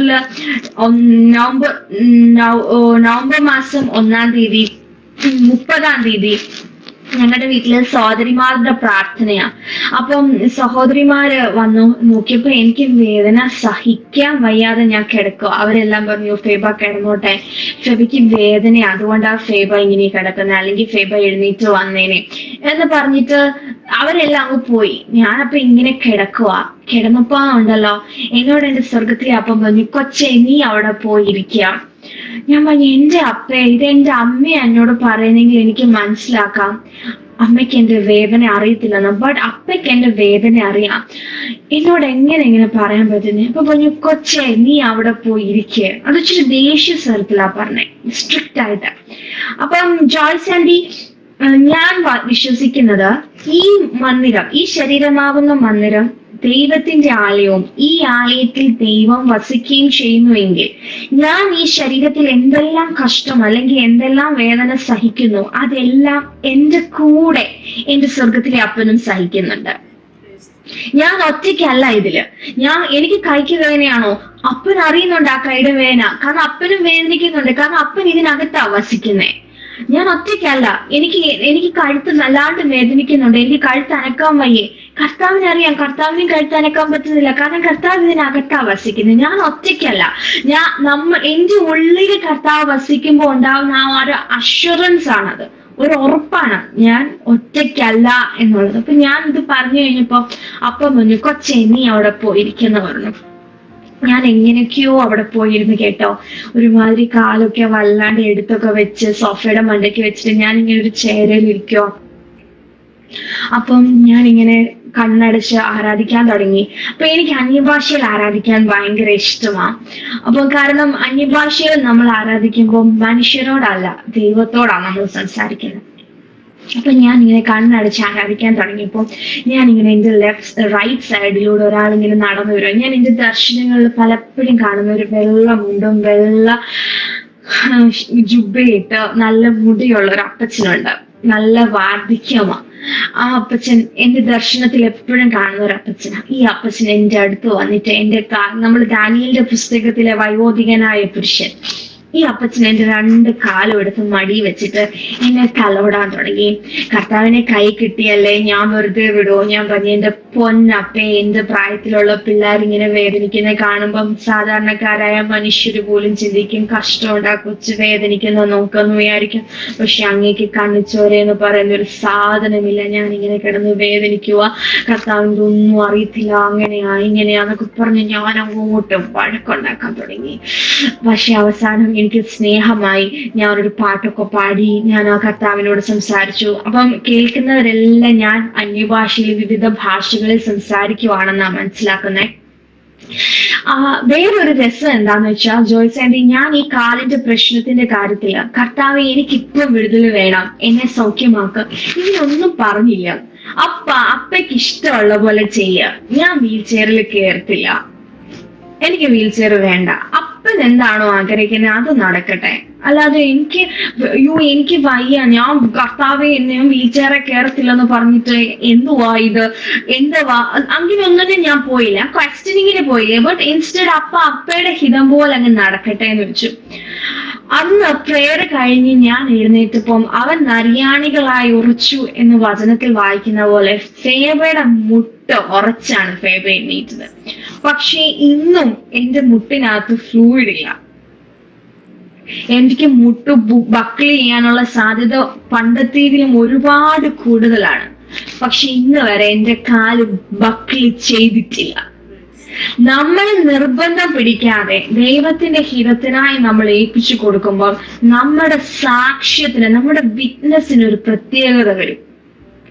ആ കർത്താവിനെ അറിയാത്തവരുടെ മുമ്പിൽ നമ്മൾ കർത്താവിനെ ഇൻട്രൊഡ്യൂസ് ചെയ്യുമ്പോൾ ഉണ്ടല്ലോ, ആ ഒരു അനുഭവത്തിന് ഭയങ്കര വാല്യൂ ആയിരിക്കും. പലപ്പോഴും ഞാൻ എപ്പോഴും പറയും, നമ്മൾക്ക് വേണ്ടി കർത്താവ് ആഗ്രഹിക്കുന്നത് BMW ആയിരിക്കും. ഞാനോ കർത്താവ് എനിക്കൊരു നാനോ താ എന്ന് പറഞ്ഞ് നമ്മൾ ഇരിക്കും. അവസാനം കർത്താവിന് സഹിക്കാൻ വയ്യാതെ കർത്താവ് BMW മാറ്റി വെച്ചിട്ട് ഒരു നാനോ തരും. അങ്ങനെ വേണ്ടെന്നേ, നമ്മളെ ദൈവത്തിന്റെ ഹിതത്തിനായി അങ്ങ് ഏൽപ്പിച്ചു കൊടുക്കുക. നമ്മൾ ഹിതത്തിനായിട്ട് ഏൽപ്പിച്ചു കൊടുക്കുമ്പോ ഉണ്ടല്ലോ, അതൊരു സുഖകരമായ ഒരു ഏൽപ്പിക്കലല്ല. സുഖകരമായി ഏൽപ്പിക്കലല്ല. ഈ നമ്മള് കുശവന്റെ കയ്യിലെ കളിമണ്ണ് പോലെ നമ്മൾ ഏൽപ്പിച്ചു കൊടുക്കുമെന്ന് പറയുമ്പം ആ കളിമണ്ണിന് അവിടെ ജീവനില്ല. കളിമണ്ണ് അവിടെ എന്നെ ഇടിക്കാൻ വയ്യ, എന്നെ തൊടിക്കല്ല, എന്നെ ചവിട്ടല്ല, എന്നെ അടിക്കല്ല, എന്റെ ദേഹത്ത് വെള്ളം ഒഴിക്കരുത്, എന്നെ മുറിക്കരുത്, ഇതൊന്നും പറയുന്നില്ല. കളിമണ്ണ് ആ 2 കൈക്കുള്ളിൽ ഒതുങ്ങി നിന്നു കൊടുക്കുക. നമുക്ക് പലപ്പോഴും ആ ഒരു ഒതുക്കമില്ല. നമ്മൾ ആ ഒതുങ്ങി നമ്മൾ നിന്നു കൊടുക്കുന്നില്ല. പക്ഷെ നമ്മൾ പറയുന്നതോ കുശവന്റെ കയ്യിലെ കളിമണ്ണ് പോലെ ഞാൻ എന്നെ തന്നെ അങ്ങയുടെ കരങ്ങളിലേക്ക് ഏൽപ്പിച്ചു തരുക. പക്ഷെ നമ്മൾ ഒതുങ്ങാത്തത് കൊണ്ട് പലപ്പോഴും മോൾഡ് ചെയ്ത് വരുമ്പോ മിസ്റ്റേക്സ് വരുക. ഞാൻ ഒരിക്കലും പറയത്തില്ല ഈ ക്രിസ്തുവിൽ വന്ന നമ്മള് സുഖകരമായ നമുക്ക് കഷ്ടമുണ്ട്, രോഗമുണ്ട്, ദുഃഖമുണ്ട്, വേദനയുണ്ട്, ഞെരുക്കമുണ്ട്. പക്ഷെ ഇതിനെല്ലാം ഇടയിലും നമ്മൾ ക്രിസ്തുവിന്റെ സാന്നിധ്യം അറിയുന്നു, ക്രിസ്തുവിന്റെ പ്രസൻസ് നമ്മൾ തിരിച്ചറിയുന്നു. അത് മതിയെന്നേ. അതാണ് ഈ ക്രിസ്തീയ ജീവിതത്തിന്റെ മാധുര്യം എന്ന് പറയുന്നത്. അതില്ലെങ്കിൽ നമുക്ക് ഈ ക്രിസ്തീയ ജീവിതം കൈപ്പേറുതേ തോന്നും. അപ്പൊ നമ്മൾ പറയുന്ന ഒരു കാര്യമാ, ക്രിസ്തു എന്റെ അടുക്കിലേക്ക് വരട്ടെ, ക്രിസ്തു എന്റെ അടുക്കിലേക്ക് വരട്ടെ, അപ്പ എന്റെ അടുക്കിലേക്ക് വാ, എന്റെ അടുത്തോട്ട് വാ എന്നെല്ലാം നമ്മൾ എന്റെ അടുത്തെന്നാ പറയുന്നത്. പക്ഷെ നമ്മള് യോഹന്നാന്റെ സുവിശേഷം 7-ാം അധ്യായത്തിൽ പറയുമ്പോൾ ദാഹിക്കുന്നവനെല്ലാം എന്റെ അടുക്ക വരാനാ പറഞ്ഞേ. നിനക്ക് ദൈവത്തോടൊരു ദാഹം ഉണ്ടോ? ദൈവത്തിന്റെ അടുക്കിലേക്കാണ് നീ ചെല്ലണ്ടേ. അങ്ങനെയുള്ളവന്റെ ഉള്ളിൽ നിന്നാണ് ജീവന്റെ ജലം നദി ഒഴുകുന്നേ. അപ്പം നമ്മൾ അടുക്കിലേക്ക് നമ്മളാ ചെല്ലണ്ടേ. കാരണം നമ്മൾ പാപം ചെയ്ത്, നമ്മൾ പാപത്തിൽ ജനിച്ച് പാപികളായി ഇന്നും പാപം ചെയ്ത് പാപത്തിൽ മുഴുകിയിരിക്കുമ്പോ സ്വന്തം പുത്രനെ ഈ താണ ലോകത്ത് തന്ന് നമുക്ക് വേണ്ടി ആ ക്രൂശിലെ മരണത്തോടെ നമുക്ക് വേണ്ടി സകല അടിമത്വം നീക്കി സകല സ്വാതന്ത്ര്യവും നമുക്ക് തന്ന് ഇന്നും ഉയർത്തെഴുന്നേറ്റ് ഇന്നും നമുക്ക് വേണ്ടി പക്ഷപാതം ചെയ്യുന്ന യേശു, അത്രയും കർത്താവായ യേശു നമുക്ക് വേണ്ടി ചെയ്തപ്പോൾ നമ്മൾ ഇപ്പോഴും പറഞ്ഞേ കർത്താവ് എന്റെ അടുക്കുക, കർത്താവ് എന്നോട് എടുക്കുക, കർത്താവ് എന്നോട് സംസാരിക്കുക. നമ്മൾ കർത്താവിന്റെ അടുക്കിലേക്ക് പോകുന്നുണ്ടോ? നമ്മൾ കർത്താവിനോട് സംസാരിക്കുന്നുണ്ടോ? ഇന്നിപ്പൊ ജോയ്സ് ആന്റി ഞാൻ സംസാരിക്കുന്നതുകൊണ്ട് ജോയ്സ് ആന്റി കേൾക്കുന്നു, അല്ലെ എന്നെ കേട്ട് എന്റെ ഈ ടെസ്റ്റ് മണി കേൾക്കുന്നവരെല്ലാം ഞാൻ ഇങ്ങനെ പറയുന്നത് കൊണ്ട് കേൾക്കുന്നു. പക്ഷെ നാളെ ഇതിന്റെ ഫീഡ്ബാക്സ് നമുക്ക് കമന്റ്സ് ആയിട്ടും ഒക്കെ വരുമ്പോ മാത്രമേ ഉള്ളൂ. പക്ഷെ അങ്ങോട്ടും ഇങ്ങോട്ടും അവിടെ നമ്മൾക്ക് ആ ഒരു അടുപ്പം വരുന്നില്ല, അല്ലെ? ഇന്നിപ്പോ ഞാൻ ജോയ്സ് ആന്റിയോട് മിണ്ടുന്നു, ഇത് കേൾക്കുന്ന യൂട്യൂബിലൂടെ എന്റെ ടെസ്റ്റിമണി കേൾക്കുന്നവര് 1-2 സെന്റൻസിൽ ഒരു കമന്റ് എഴുതുന്നു. എനിക്ക് അവരെ അറിയത്തില്ല, അവർക്ക് എന്നെ അറിയത്തില്ല, ആ ഒരു ഇമോഷൻ തീർന്നു. പക്ഷേ ഞാൻ ജോയ്സ് ആന്റിയെ ഫോൺ ചെയ്തോ അല്ലെങ്കിൽ ജോയ്സ് ആന്റി എന്റെ വീട്ടിൽ വന്നു, നമ്മൾ അങ്ങോട്ടും ഇങ്ങോട്ടും ഫേസ് ടു ഫേസ് എന്ന് സംസാരിക്കുമ്പോൾ ജോയ്സ് ആന്റി മിണ്ടാതെ എത്ര നേരം ഇരിക്കും? ജോയ്സ് ആന്റി ഒരു നിമിഷം എത്തുമ്പോ ജോയ്സ് ആന്റി മിണ്ടും, കാരണം ഫേബ മിണ്ടിക്കൊണ്ടേ ഇരിക്കുക. അതുപോലെ ഞാൻ സ്വർഗത്തിലെ അപ്പനോട് സംസാരിച്ചുകൊണ്ടിരിക്കുമ്പോൾ സ്വർഗത്തിലെ അപ്പൻ നമ്മളോട് സംസാരിക്കും. പക്ഷെ നമ്മൾ ആ ഒരു താല്പര്യം കാണിക്കുന്നില്ല. കർത്താവ് ചെയ്യട്ടെ എല്ലാം കർത്താവിന്റെ റെസ്പോൺസിബിലിറ്റിയാ എല്ലാം നമുക്കും ഉണ്ടെന്നേ. നമ്മളെ രക്ഷിപ്പാനാ കർത്താവ് വന്നത്. അപ്പം ഇന്ന് ഞാൻ പറയാൻ പോയാൽ ഞാൻ ഇത് ഇങ്ങനെ പറഞ്ഞു പോകും. അപ്പൊ എന്റെ കാർ അങ്ങനെ ശരിയായി. പക്ഷെ എന്നാലും എല്ലാവർക്കും ഒരു താല്പര്യം ഉണ്ടായിരുന്നു, ഡോക്ടർ SS കാലെ ഡൽഹിയിൽ പോയി കാണണം, ഡൽഹി എയിംസിൽ പോയി അദ്ദേഹത്തെ കാണണമെന്ന്. കർത്താവ് ഞങ്ങൾക്ക് അതിനൊരു സാഹചര്യം വന്നു. ഞങ്ങൾ അങ്ങനെ അദ്ദേഹത്തെ കാണാൻ ചെന്നപ്പോ അദ്ദേഹം പറഞ്ഞു, ഇത് നമുക്കൊന്നും ചെയ്യാൻ പറ്റത്തില്ല, ഇത് സർജറി ചെയ്താൽ എത്രത്തോളം സക്സസ് ആകും എന്ന് അറിയത്തില്ല, കാരണം ഇതൊരു ജനറ്റിക്കലി വന്നതാണ്, ഇത് ആക്സിഡന്റ് അല്ല, ബൈ ജനറ്റിക് ആണ്. പിന്നെ ഈ കുട്ടി ഒന്നെങ്കിൽ പാരലൈസ്ഡ് ആയിപ്പോവും അല്ലെങ്കിൽ ഷീ വിൽ ഡൈ എന്നുള്ള രീതിയിലാണ് അദ്ദേഹം സംസാരിച്ചത്. പക്ഷെ അമ്മ ഇതെല്ലാം കേട്ടിട്ട് ഞങ്ങൾ ഇങ്ങനെ പോന്നു കഴിഞ്ഞപ്പോ അമ്മ എന്നോട് പറഞ്ഞു, ആ ബിൽഡിംഗ് ഇറങ്ങി കഴിഞ്ഞ ഉടനെ എന്റെ അമ്മ എന്നോട് പറഞ്ഞു, നമ്മൾ ഇനി തിരിച്ചിങ്ങോട്ട് വരത്തില്ല, നീ മരിക്കില്ല, നീ ജീവനോടെ ഇരുന്ന് യഹോവയുടെ പ്രവൃത്തിയെ വർണ്ണിക്കുമെന്ന് സ്വർഗത്തിലെ അപ്പനാ നിന്നോട് പറഞ്ഞത്, നീ മരിക്കത്തില്ലെന്ന് കർത്താവ് പറഞ്ഞപ്പോൾ ഏത് വൈദ്യശാസ്ത്രം നീ മരിക്കും എന്ന് എഴുതിയാലും ഇതിന്റെ മേല് നീ മരിക്കത്തില്ല, നീ ജീവനോടെ ഇരിക്കും, നീ മരിച്ചു പോകാൻ വേണ്ടിയല്ല എന്റെ വയസ്സാം കാലത്ത് എനിക്ക് നിന്നെ തന്നത് എന്ന് പറഞ്ഞു. അപ്പൊ അതിനുശേഷം ഞാനിപ്പം കാരിത്താസിലെ ട്രീറ്റ്മെന്റ് ആണ് ഞാൻ ചെയ്യുന്നത്. ഇവിടെ ഞങ്ങള് നാട്ടിൽ തന്നെയാണ്. ഞാൻ 2019 നാട്ടിൽ വന്നു. എനിക്ക് ശാരീരികമായ ബലഹീനതകൾ നന്നായിട്ടുണ്ട്. ഇതിനിടയിൽ ഞാൻ 4 വട്ടം പാരലൈസ്ഡ് ആയി. 3 വട്ടവും ഞാൻ ട്രീറ്റ്മെന്റും കാര്യങ്ങളും ഒക്കെ ആയിട്ട് ഞാൻ നിന്നു. പക്ഷെ 4ാമത്തെ വട്ടം എനിക്ക് ട്യൂമർ ഉണ്ടായിരുന്ന സമയത്താണ്, എനിക്ക് ആ ടെസ്റ്റ് മണി ഞാൻ പറഞ്ഞില്ലെങ്കിൽ ശരിയാകത്തില്ല. ട്യൂമർ ഉണ്ടായിരുന്ന സമയത്താണ് എനിക്ക് 4ാമത്തെ പാരാലിസിസ് ഉണ്ടായത്. ഞാൻ എന്റെ ക്ലാസ് കഴിഞ്ഞ് വന്ന് അമ്മയുടെ കൂടെ മാർക്കറ്റിൽ പോയിട്ട് തിരിച്ചു വന്നപ്പം എന്റെ അനക്കമൊന്നും കേട്ടില്ല. അപ്പൊ സാധാരണഗതിയിൽ എനിക്ക് വേദനയാണ്, ഞാൻ ഉറക്ക പാട്ട് പാടും. കാരണം ഈ വേദനിക്കുമ്പോ പാടിയില്ലേ ഞാൻ പിന്നെ ഇപ്പൊ പാടാനാ. അപ്പം ഞാൻ ക്വയറ്റ് ആയിരിക്കുന്ന കണ്ട് അമ്മ വന്ന് നോക്കിയപ്പോൾ എന്റെ ഒരു വശം തളർന്നു കിടക്കുക. അമ്മയ്ക്ക് എന്ത് ചെയ്യണോന്ന് അറിയത്തില്ല. അവിടെ ഡൽഹിയിലാണ്, അമ്മയ്ക്ക് ലാംഗ്വേജ് പ്രോബ്ലം എല്ലാം കൂടെ ആയപ്പം ഞങ്ങളുടെ അടുക്കലുള്ള ഒരു ഓർത്തഡോക്സ് സന്ധ്യയായി. അപ്പൊ ഒരു ഓർത്തഡോക്സ് ഫാമിലി ഞങ്ങളുടെ വീട്ടിൽ വന്നു. അവരാണെങ്കിൽ അവരുടെ അപ്പച്ചൻ, അവർക്ക് നല്ല പ്രായമുണ്ട്, ഇന്ന് അപ്പച്ചൻ മരിച്ചുപോയി. അപ്പച്ചൻ ഞങ്ങളുടെ വീട്ടിൽ വന്നിട്ട് ഫേബ അമ്മ എന്തുവാ ചെയ്യേണ്ടതെന്ന് അറിയത്തില്ല. അവരും വെപ്രാളം പിടിച്ചു. അവർക്ക് വലിയ പ്രായമുള്ള, എന്റെ പ്രായമുള്ള കൊച്ചുമക്കളുണ്ട്. പക്ഷെ ഒരു മോള് 12 വയസ്സുള്ളപ്പം മരിച്ചു പോയതാ, ക്യാൻസർ വന്നിട്ട്. അതുകൊണ്ട് എന്നോടൊരു പ്രത്യേക സ്നേഹമാ. അപ്പൊ അപ്പച്ചനാണെങ്കിൽ അമ്മയോട് പറഞ്ഞു, ഞങ്ങളുടെ അച്ഛനുണ്ട്, അച്ഛനെ കൊണ്ട് പ്രാർത്ഥിപ്പിച്ച പൂർണ്ണമായ വിടുതൽ കർത്താവ് തരുന്ന. അമ്മ പറഞ്ഞു, വേണ്ട അച്ഛ, ഞാൻ പ്രാർത്ഥിച്ചോളാന്ന് പറഞ്ഞു. ദോഷമായിട്ടൊന്നും എന്റെ പ്രാർത്ഥന ചെയ്യുകയില്ല എന്നുള്ള പാട്ട് പാടി എന്റെ അമ്മ പ്രാർത്ഥിച്ചപ്പം ഞാൻ അതുവരെയും ബോധമില്ലാതെ കിടന്ന് ഈ പാരലൈസ്ഡ് ആകുക മാത്രമല്ല, എന്റെ ബോധവും പോയായിരുന്നു. ഞാൻ അൺകോൺഷ്യസ് ആയിരുന്നു.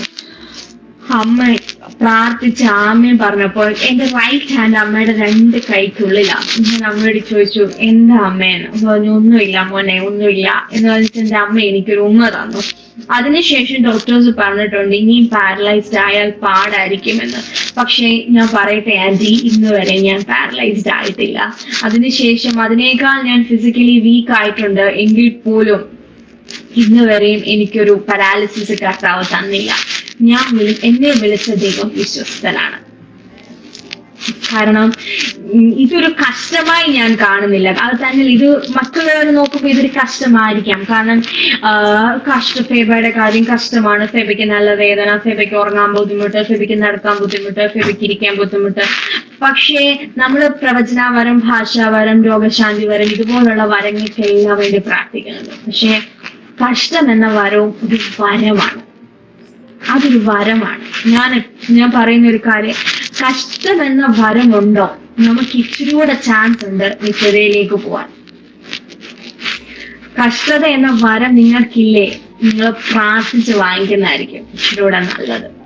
കാരണം അതൊരു ബ്യൂട്ടിഫുൾ ആണ്. കാരണം ഈ കഷ്ടതയുടെ മധ്യത്തിലാണ് നമ്മൾ ദൈവത്തിന്റെ പ്രസൻസ് അറിയുന്നത്. ആ പ്രസൻസ് എന്ന് പറയുന്നത് ഇറ്റ്സ് വെരി ഡീപ്. എനിക്കതൊരു വാക്കിനാലോ ഒരു അല്പസമയത്തെ സെഷൻ കൊണ്ടൊന്നും എനിക്ക് പറഞ്ഞു തീർക്കാൻ പറ്റില്ല. ബട്ട് ആ Lord is great and he is faithful. അവൻ നമ്മളെ ശുദ്ധീകരിക്കാൻ വേണ്ടി, ഈ ശുദ്ധീകരണത്തിന് വേണ്ടിയാണ് നമുക്ക് ഈ ഒരു കഷ്ടം തരുന്നത്. ആ ശുദ്ധീകരണത്തിലൂടെ നമ്മൾ ആ നിത്യതയിലേക്ക് എത്തും. നോടി നേരത്തേക്കുള്ള ഈ ലഘുവായ കഷ്ടം. ആ ലഘു എന്നുള്ളത് ഭയങ്കര ലഘുവാണ്. കാരണം ഫേബയ്ക്ക് പറ്റുന്നതാ, ഈ ഉറുമ്പിന് പറ്റുന്നതേ ഉറുമ്പ് എടുക്കത്തുള്ളൂ. കിളികൾക്ക് പറ്റുന്നതേ കിളി എടുക്കത്തുള്ളൂ. തുമ്പിക്ക് പറ്റുന്നതേ തുമ്പി എടുക്കത്തുള്ളൂ. ഫേബയ്ക്ക് പറ്റുന്നതേ ദൈവം തരത്തുള്ളൂ. കുഞ്ഞുമോക്ക് പറ്റുന്നതേ ദൈവം കൊടുക്കത്തുള്ളൂ. ഫേബയ്ക്ക് ഇച്ചിരൂടെ കൊടുക്കണം എന്ന് കർത്താവ് ആഗ്രഹിച്ച് ഉറപ്പായിട്ടും അതിനുള്ള കഴിവും കൃപയും കൊടുക്കും. അല്ലാതെ ഫേബ ഇന്ന മോളെ നീ ഇത്രയും ദിവസം 5 കിലോ അല്ലെ, ഇന്ന് നീ ഒരു 8 കിലോ അങ്ങ് പിടിച്ചോന്നും പറഞ്ഞ് 3 കിലോ കൂട്ടിത്തരുമല്ല. ആദ്യം എന്റെ കൃപ എനിക്ക് അതിനുള്ള കാലിബർ വർദ്ധിപ്പിച്ചതിന് ശേഷം മാത്രമേ എനിക്ക് എത്തി തരൂ. കാരണം എങ്കിൽ മാത്രമേ ഈ കഷ്ടത എനിക്ക് ലഘുവാകത്തുള്ളൂ. അല്ലെങ്കിൽ എനിക്കത് ഘനമായിരിക്കും. അപ്പം ഇന്ന് എന്റെ ഫാദറിന് 79 ഇയേഴ്സ് ഉണ്ട്. അപ്പയ്ക്ക് ഡിമെൻഷ്യ ഉണ്ട്, ഓർമ്മക്കുറവുണ്ട്. റീസെന്റ് അപ്പയ്ക്ക് ലങ്സിനകത്ത് ട്യൂമർ ഡയഗ്നോസ് ചെയ്തിട്ടുണ്ട്. പിന്നെ പ്രോസ്റ്റേറ്റിന്റെ പ്രശ്നമുണ്ട്. എങ്കിലും കൃപയാൽ അപ്പ ഞങ്ങളുടെ കൂടെ വിശ്വാസത്തിലാണ്. എപ്പോഴും എല്ലാവരും ചോദിക്കുന്ന ഒരു കാര്യം, ടെസ്റ്റിമണി പറയല്ലോ, പക്ഷെ പപ്പയുടെ കാര്യം പറയാറില്ലെന്ന്. അപ്പ ഞങ്ങളുടെ കൂടെ വിശ്വാസത്തിലാണ്. അപ്പ സ്വയമായി എനിക്ക് സ്നാനപ്പെടണം, എനിക്ക് വിശ്വാസത്തിലേക്ക് വരണം എന്ന് ഇങ്ങോട്ട് വന്ന് പറഞ്ഞു. അമ്മ നിർബന്ധിക്കുകയോ വിളിക്കുകയോ ഒന്നും ചെയ്തില്ല. അപ്പ തന്നെ ഒരു ദിവസം ഒരിക്കൽ വെക്കേഷൻ വന്നപ്പോ എനിക്ക് വെക്കേഷൻ കഴിഞ്ഞ് പോകുന്നതിന് മുമ്പ് സ്നാനപ്പെടണം എന്ന് പറഞ്ഞ് സ്നാനപ്പെട്ട് ഇപ്പോൾ വിശ്വാസത്തിലായിരിക്കുന്നു. എന്റെ മാതാവുണ്ട്. അമ്മയ്ക്ക് 71 വയസ്സുണ്ട്. 71-ന്റേതായ ശാരീരിക ബുദ്ധിമുട്ടുകളും ഭാരങ്ങളും അമ്മയ്ക്കുണ്ട്.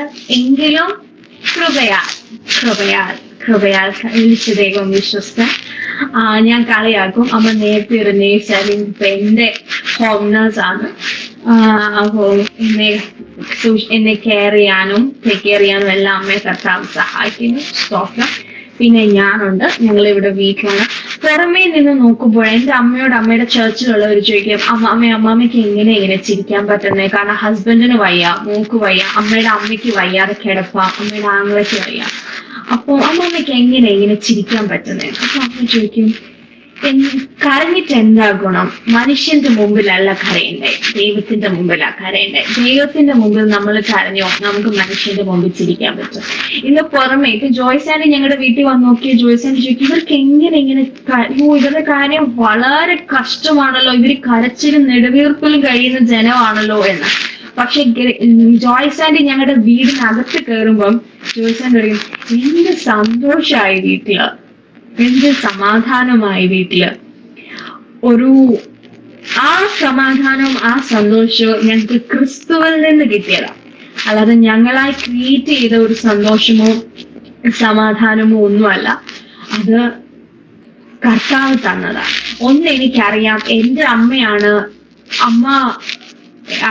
എന്റെ അമ്മ ഒരു വിശ്വാസം എന്നെ പഠിപ്പിച്ച ആളായോണ്ടോ, ഞാൻ ദൈവസന്നിധിയിൽ പ്രാർത്ഥിക്കുന്ന ആളായതുകൊണ്ടോ ഒന്നുമല്ല നിങ്ങളിങ്ങനെ നിൽക്കുന്നത്. ക്രിസ്തു ഞങ്ങളെ സ്നേഹിച്ചു. ആ സ്നേഹം ജോയ്സാൻഡിയോടും ഉണ്ട്. പക്ഷാഭേദമില്ലാത്ത സ്നേഹമാണ് ക്രിസ്തുവിന്. ആ സ്നേഹം ഈ യൂട്യൂബിലെ ടെസ്റ്റിമണി കേൾക്കുന്നവരോടും ഉണ്ട്. ഇൻഡിവിജ്വലി ഇപ്പം ഒരാള് കേൾക്കുവാണെങ്കിൽ ആ ആളുടെ പേര് പറഞ്ഞു, ഇപ്പം ഞാൻ ഈ യൂട്യൂബിൽ ചാനൽ കേൾക്കുവാണെങ്കിൽ പറയാം, ഫെബ്രുവരി കർത്താവ് സ്നേഹിക്കുന്നു, അല്ലെങ്കിൽ ജോയ്സിനെ കർത്താവ് സ്നേഹിക്കുന്നു. അവിടെ ഒരു വ്യത്യാസമില്ല, ഒരു പക്ഷഭേദമില്ല.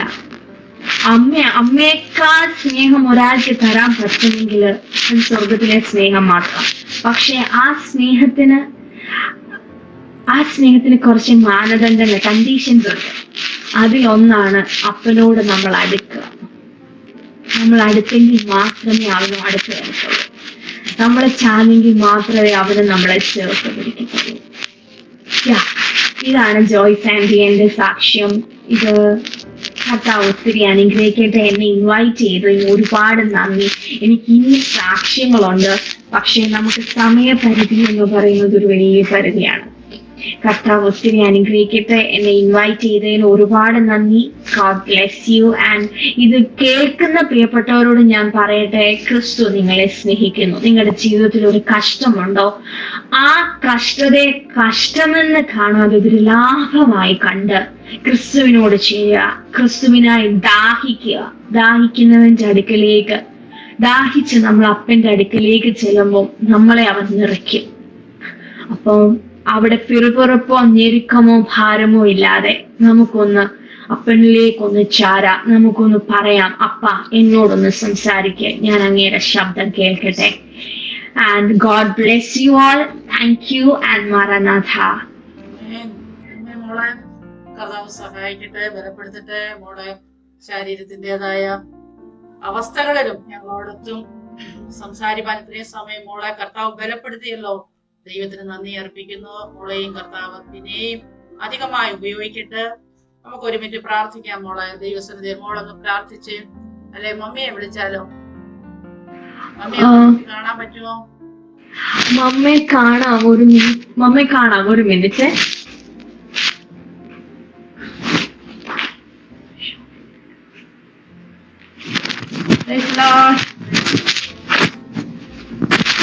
അനുഭവങ്ങളെ കേൾക്കുവാൻ സഹായിച്ചു. ആന്റി ഒരു മിനിറ്റ്.